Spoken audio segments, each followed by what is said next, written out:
Okay, so what we want you guys to see here is we drilled and set our 3 trunnels for our crossbeam, knee brace, and knee brace to column, knee brace to crossbeam, and then crossbeam to column.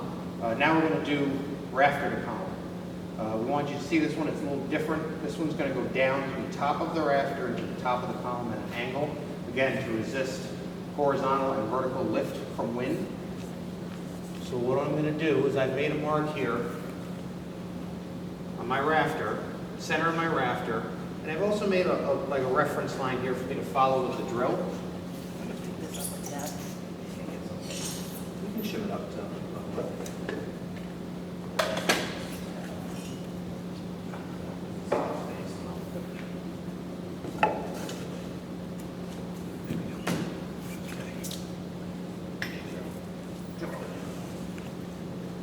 So I'm going to set myself on the mark. And this one's a little tricky, so I have a reference line here that I can follow to go straight down into the column, but I really can't see up or down. So what Mr. Dorothy's going to do is he's going to look from the side and tell me if I need to shift the drill up or down to make sure I'm going straight into everything. Yep, right there looks good.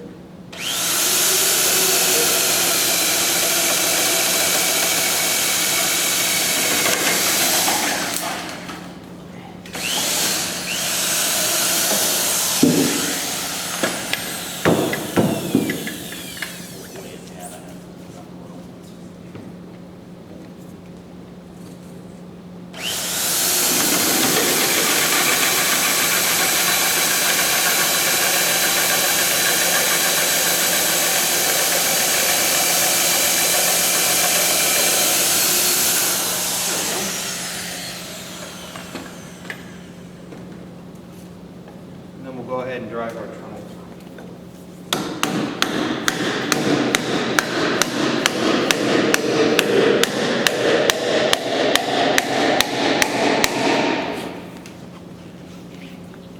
We just wanted to see because that was kind of a different type of connection compared to what we've made so far.